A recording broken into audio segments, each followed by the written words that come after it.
le dévouement. Condition qui est la certitude qu'on a à une cause. Et le dévouement, quant à lui, c'est l'action de nous sacrifier pour cette cause.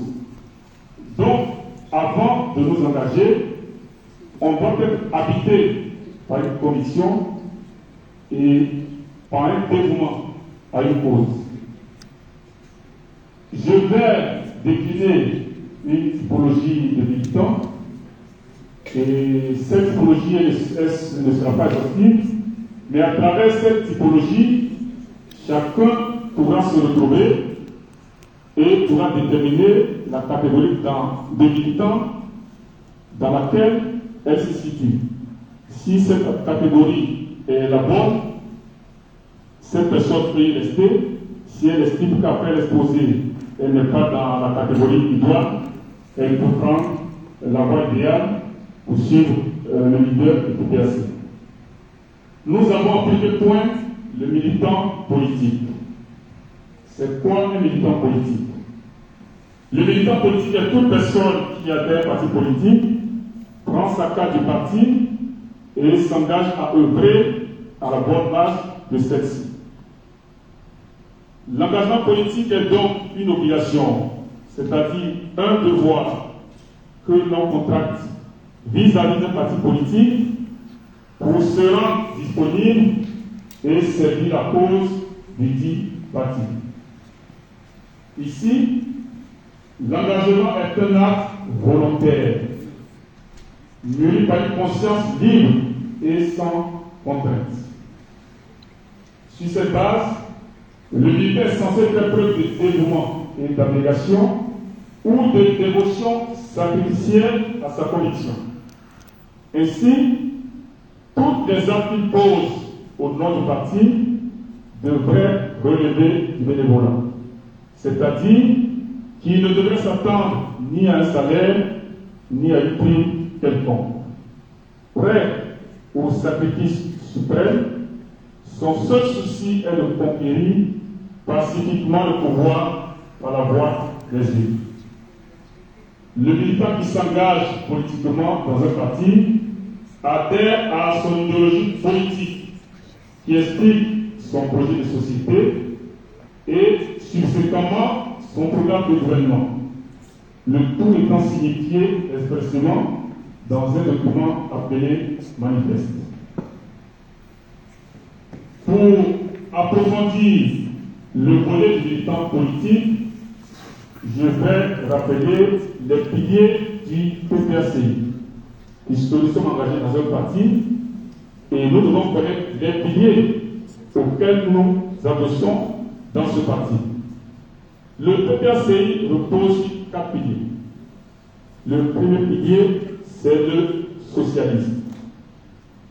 Le socialisme peut être défini comme une tendance politique, historiquement marquée à gauche, dont le principe de base est l'aspiration à un monde meilleur, fondé sur une relation sociale harmonieuse et sur la lutte contre les injustices. C'est Jaurès qui définissait le socialisme en ces termes. Il a défini, je cite, le socialisme, c'est cette doctrine dans laquelle le politique ne se lance pas dans une course au mercantisme, mais où le politique s'engage à souffrir pour servir au mieux ses compatriotes. Félicitations. Le but originel du socialisme est d'obtenir l'égalité sociale ou du moins une réduction des inégalités, et notamment pour les courants d'inspiration marxiste et anarchiste, le socialisme, c'est d'établir une société sans classe sociale.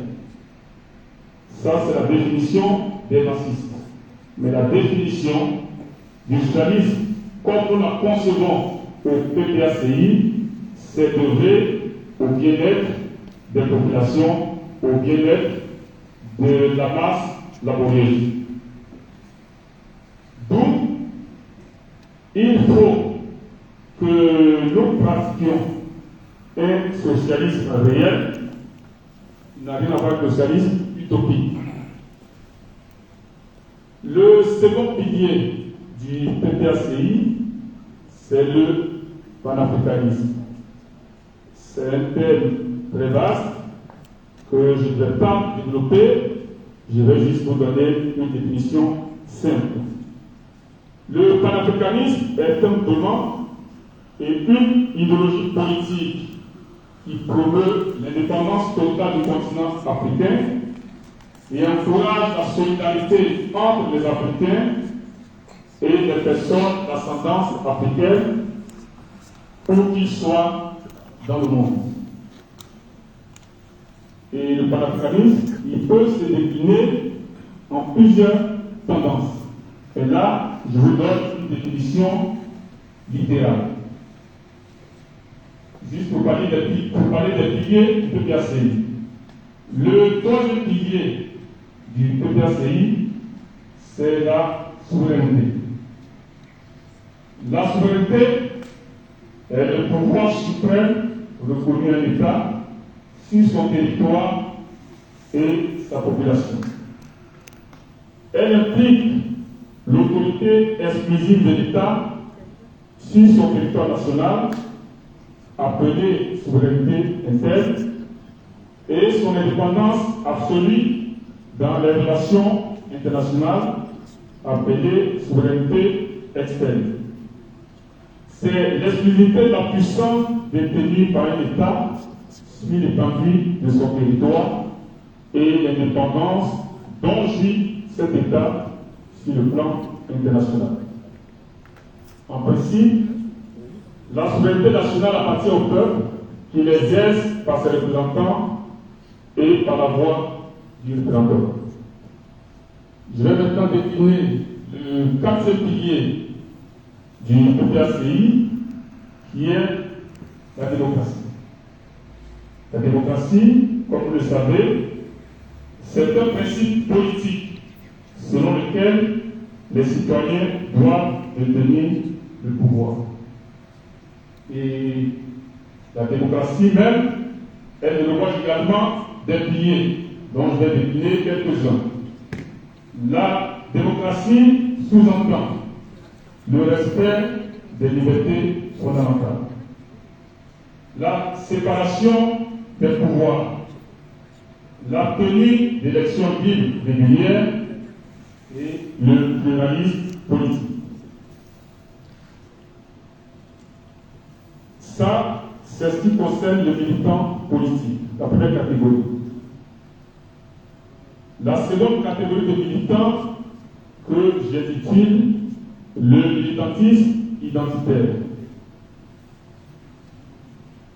En Côte d'Ivoire, comme partout en Afrique, le militantisme découle d'une réalité ethno-sociologique. Généralement, la plupart de certains militants et certains leaders n'ont qu'une culture politique. Ils méconnaissent non seulement les textes fondateurs et régulateurs de leur parti politique, mais aussi et surtout ses choix idéologiques et politiques à moyen et à long terme. Ces militants, capables de peu d'analyse, naviguent dans l'action politique sans référence idéale précise, sans démarche objective. Une seule raison est suffisante pour militer dans un parti politique ou pour s'aligner derrière tel ou tel leader politique. Sa notoriété mythologique, son ethnie, sa région ou sa religion. Et vous l'avez constaté en Côte d'Ivoire, quand M. Ouattara disait de façon nébuleuse, je cite, « On m'empêche d'être candidat parce que je suis du Nord et musulman. » Et ceux qui se retrouvaient dans ce militantisme identitaire ont décidé à l'aveuglette de le suivre. Après cette seconde catégorie de militants, il y a une troisième catégorie que j'ai intitulée le militantisme transhumant ou nomade. Comme on le sait, la transhumance, c'est une migration saisonnière, un déplacement de bétail. Bétail qui quitte soit une zone où il n'y a plus à goûter et qui se déporte vers une autre zone pour s'engraisser. Mais ce qu'on constate aujourd'hui, un terme qui est devenu au bétail, ce terme aujourd'hui est pris pour qualifier des hommes. Il s'adonne à un militantisme transhumant. La transhumance politique ou nomadisme politique ou migration politique ou même vagabondage politique se caractérise par la mouvance et le positionnement rythmique des forces et acteurs politiques dans le champ de la compétition politique. Nous avons plusieurs exemples dans tous les partis politiques. Dans le PPACI, vous avez Franck Aderson Kwasi, qui était secrétaire adjoint du parti. Un beau matin, il se lève de la gauche, il pose ses bagages dans un parti libéral, le parti de Ouattara. Et ceux-là nous appellent les restaurateurs, ils y vont. Et ce n'est pas que dans nos pays africains, même ici en France, vous avez entendu parler du ministre, je crois, Éric Besson, c'est bien ça, qui était socialiste et qui tout d'un coup, à la faveur des élections de 2007 en France, qui occupait le poste de secrétaire national à l'économie au PS, qui se devait de travailler avec Ségolène Royal sur son projet économique. Il a préféré rejoindre Sarkozy dans sa campagne et même en devenir ministre. Et cette forme de militantisme qui relève de la transhumance, dans certains pays, cela a été balisé. Quand on est élu sous une étiquette ou sous une bannière, on ne peut pas, comme cela c'était en Côte d'Ivoire, on est soit élu PDCI, et du jour au lendemain on se dit, je suis maire RHDP, ou je deviens député, j'appartiens au RHDP. Dans certains pays, ce n'est pas concevable. Et je vais vous citer quelques dispositions, un peu comme en Algérie rapidement. Il est marqué déchu de plein droit de son mandat électif. L'élu qui est affilié à un parti politique et qui change d'appartenance pendant son mandat. Ce dernier est volontairement remplacé et est sommé de laisser ses attributs et ses charges que lui ont conféré des militants, que lui ont conféré un parti politique. Le député qui aura démissionné de son mandat en sera ou en aura été exclu, quitte son poste.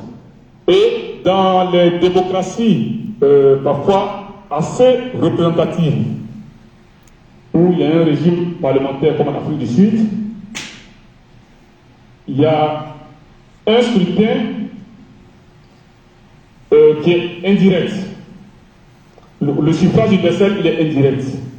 C'est-à-dire, on va pour élire des députés, on élit pas forcément les visages des personnes physiques, mais on élit les députés d'une formation politique. Et c'est la formation politique qui arrive en tête, qui choisit son leader, et ce leader devient président. Mais comme un parti comme l'ANC, quand Thabo Mbeki avait été président de l'Afrique du Sud, dès lors que son parti l'ANC ne l'a plus reconnu comme le leader, dans les heures qui ont suivi, il a été déchu, il a été contraint à la démission. Puisque c'est le parti qui fait la promotion de son candidat. Vous l'avez également constaté également dans le même parti ANC pour Jacob Zuma. Les militants se réunissent, le parti se réunit, il se dit, à compter de ce jour, ce dernier n'est plus notre leader. Dès cet instant, il quitte le parti. Mais chez nous, en Côte d'Ivoire, sur notre pays, on est élu sous telle bannière, le lendemain on va où on veut, et puis on reste, on garde ses attributs. C'est pour cela que quand parfois j'entends des personnes qui disent que le PPACA a des députés, je leur dis que c'est un abus de langage. Le PPACA n'a pas de députés. Ces députés ont été élus le 21 mars, je crois, oui, le 6 mars 2021, sous la bannière de EDS. Donc, même si ces derniers sont aujourd'hui militants PPACI, ce sont des députés proches du PPACI. Ils ne sont pas des députés PPACI. Ils sont des députés élus sous la bannière de EDS. Bon, parfois, même ceux qui sont élus se trompent. Je suis député PPACI. Non. On est élu depuis 2021 sous une bannière. Donc voilà, faisons attention à ne pas virer dans le militantisme transhumant. Et la quatrième catégorie de militantisme que je vais décliner, c'est ce que je qualifie de militantisme sectaire ou fondamentaliste. Il s'agit d'un dévoiement de la liberté de pensée, d'opinion ou de religion qui porte atteinte à l'ordre public, aux lois et aux règlements, aux droits fondamentaux, à la sécurité ou à l'intégrité des personnes. Elle se caractérise par la mise en œuvre par un groupe organisé ou par un individu isolé, quelle que soit sa nature ou son activité, de pression ayant pour but de créer, de maintenir la psychose chez certaines personnes. Et aujourd'hui, c'est ce qu'on constate au RHDP. On a des militants fondamentalistes. Tant que tu réfléchis autre que la manière dont le RHDP veut que tu réfléchisses, voilà, tu vas en prison ou bien tu es exécuté. Et c'est ce qu'on a constaté en 2011. Des gens dans l'Ouest montagneux dont le seul tort, c'est d'avoir posé leur bulletin dans les urnes en faveur du candidat de Gbagbo. Et comme ils n'ont pas donné leur voix à un autre candidat, cela suffisait aux yeux de ce parti ou des militants zélés de ce parti pour se déchaîner et pour assassiner, voilà, tous ces jeunes. Ça, c'est ce qu'on appelle le militantisme, qui résulte du fondamentalisme et sectaire. Voici la quatrième catégorie de militantisme. Il en a bien d'autres, mais je préfère m'arrêter sur ces quatre catégories.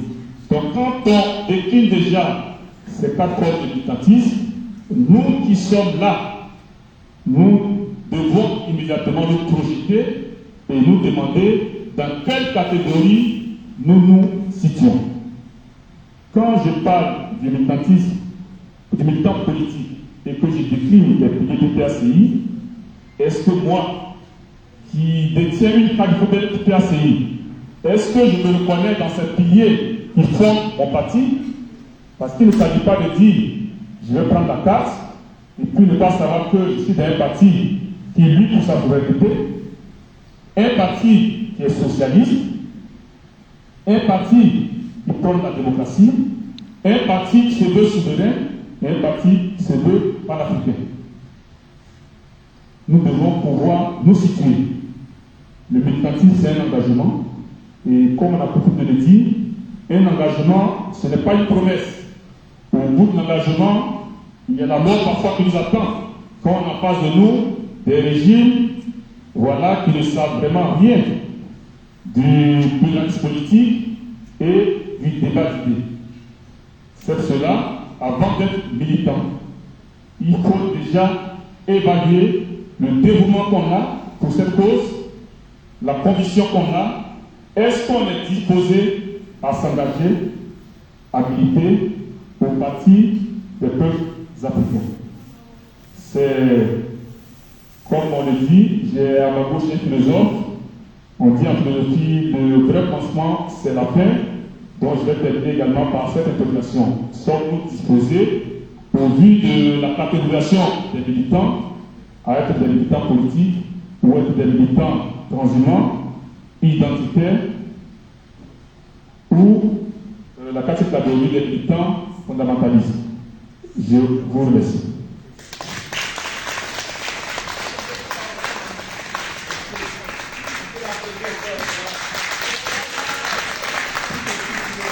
Le camarade Marcel Achot, administrateur général du cabinet de la représentation PPACI France.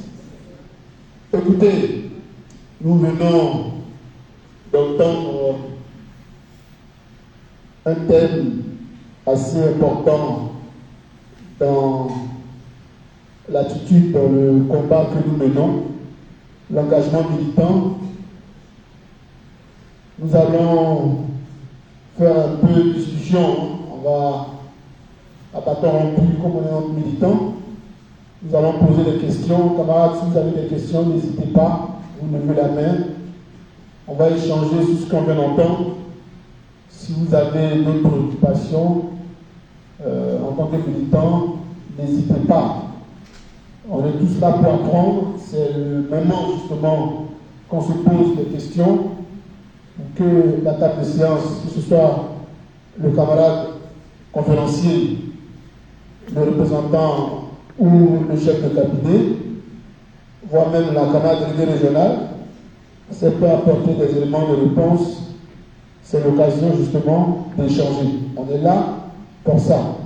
Il ne faudrait vraiment pas se gêner. Il faut poser toutes les questions et la table de séance se chargera d'apporter des éléments de réponse. Merci. Oui, comme on a une formation et que